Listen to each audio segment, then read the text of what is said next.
لے کے جاتا. میں نے ابھی کنگوٹا سیدہ میں ایک فکرہ کہا، وہاں سے مستعار لے کے ایک فکرہ کہہ رہا ہوں. جانتے ہو اس گرمی کے عالم میں جہاں لوگ اے سی میں بیٹھے ہوئے، ہم چھوٹے چھوٹے بچے ساتھ لے کے یہاں کیوں بیٹھے؟ کربلا ہے. کربلا جو ہے یہ کوئی عام چیز نہیں ہے. میری خوش نصیبی ہے ملک صاحب تشریف فرما ہے، یہ میری بڑی رہنمائی کرتے ہیں، مالک ان کو سلامت رکھے. کربلا ایک حادثہ جو ہے، جسے حادثہ کہوں، دیکھیں حادثے ہو جاتے ہیں. یہ سامنے آپ کی روڈ جا رہی ہے، کتنے حادثے ہوتے ہوں گے، بندے مر بھی جاتے ہیں. آج یاد ہے، کل یاد ہی نہیں. انڈیا کے اندر ٹرین گر گئی، سینکڑوں لوگ مر گئے. آج یاد ہے، پھر یاد نہیں ہے. جہاز گر جاتے ہیں، بندے مر جاتے ہیں، آج یاد ہے، کل یاد نہیں ہے. کتنا بڑا معجزہ ہے یہ مجلس حسین. 1400 سال گزر گئے. چھوٹے سے شیعہ بچے کو بھی اٹھا کے پوچھو نا، اتنا بھی بتا دے گا باپ کو کتنا مارا ہے، بیٹے کو کتنا مارا. اللہ مان، بیٹے کو کہاں مارا ہے، بیٹی کو کہاں مارا ہے. حسین قتل ہو جاتے، علی اکبر مارے جاتے، قاسم مارے جاتے، اونو محمد مارے جاتے، عباس مارے جاتے. شاید یہ قوم جو مٹی پہ بیٹھ کے آج نہ روتی. جانتے ہو روتی کس لیے ہے؟ زمانے سے پوچھتی ہے، جن کا سورج حیا کرتا تھا ان علی کی بیٹیوں کا قصور کیا تھا؟ ایک لمحہ مزاج میرے ساتھ ملانا، میں بڑی جلدی کے ساتھ بات کہوں. علی کی بیٹیوں کا قصور کیا تھا؟ وہ جن کا سورج بھی حیا کرتا تھا. 10 محرم حسین کی گرد اتنی پردہ تھی علی کی بیٹی. یہ جو آپ سر کا ماتم کرتے ہو نا، زدارو سر کا ماتم، یہ اسی علی کی بیٹی کی سنت ہے. حوصلے کے ساتھ، میں بڑی تسلی کے ساتھ فکرہ پڑھنا چاہتا ہوں. یہ علی کی بیٹی کی سنت ہے. اور جو آپ سینے کا ماتم کرتے ہو، یہ حسین کی سنت ہے. جانتے ہو کس لیے؟ جتنا حسین کا سینہ زخمی تھا اتنا زینب کا سر بھی زخمی تھا. ہمارے ایک بہت بڑے عالم دین گزرے، بچہ بھی ان کے نام سے آشنا ہے، اظہر حسن زیدی صاحب. انہوں نے کتاب کے پیش نظر میں ایک فکرہ لکھا، کہا کہ اتنا ظلم کربلا میں نہیں ہوا جتنا ظلم شام میں ہوا.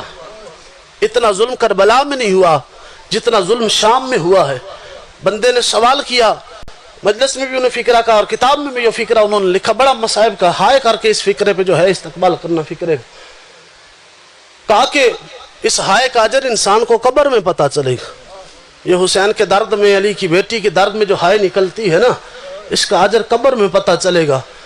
انہوں نے لکھا کہ کربلا سے زیادہ ظلم جو ہے وہ شام میں ہوئے. کائنات کا کون سا ظلم تھا جو کربلا میں نہیں ہوا؟ قبلہ سے جب پوچھا گیا، آپ نے کہا کربلا سے زیادہ شام میں ظلم ہوا ہے. کون سا ایسا ظلم تھا جو کربلا میں نہیں ہوا؟ مجھے بول کے بتائیں کون سا ظلم تھا جو ایسا ہوا جو شام میں ہوا اور کربلا سے زیادہ ہو گیا؟ تڑپ کے رو کے ماتم کر کے اظہر حسن زیدی صاحب کہتے ہیں کہ کربلا میں بیٹوں کو مارا تھا، شام میں بیٹیوں کو مارا تھا. اللہ مان، حوصلے کے ساتھ 2 فکریں سن لیجیے گا، بات میری ختم ہو گئی ہے. کربلا میں بیٹوں کو مارا، شام میں علی کی بیٹیوں کو مارا تھا. علی کی بیٹیوں کو مارا تھا. علی کی بڑی بیٹی کی بڑی محنت ہے، اپنی نسل قربان کر دی. حسین کی نسل بچا کے لائی، حسین کی نسل بچا کے لائی. حسین سے بڑی محبت تھی. ختم ہوگی میرے حصے کی نوکری، مقصد عبادت ہے. ہر آنکھ سے آنسو نکل گئے، وضو ہو گیا، میری آپ کی نجات ہو گئی. بس مقصد عبادت. اور آخری فکرہ سنیے. کہا کہ بڑی محبت تھی حسین سے، اپنی نسل قربان کر دی لیکن حسین کی نسل بچاتی. ایک مرتبہ سجاد قافلہ لے کے جا رہے ہیں، سایہ دیکھا نا سجاد نے. جب سجاد نے سایہ دیکھا نا، کہا کہ سائے میں ایک مرتبہ اللہ کی عبادت ہی کر لوں. زنجیروں کو سمیٹ کر ابھی پہلا قدم ہائے کرنا زدار، پہلا قدم جو سجاد نے سائے میں رکھا نا، ادھر ایک کمینہ اٹھا تازیانہ اٹھا کے کہتے ہیں سجاد سائے میں کیوں جا رہا ہے؟ کہا نماز پڑھنی ہے. کہا اگر نماز پڑھنی ہے سائے میں نہیں پڑھ سکتا، دھوپ میں پڑھ لے.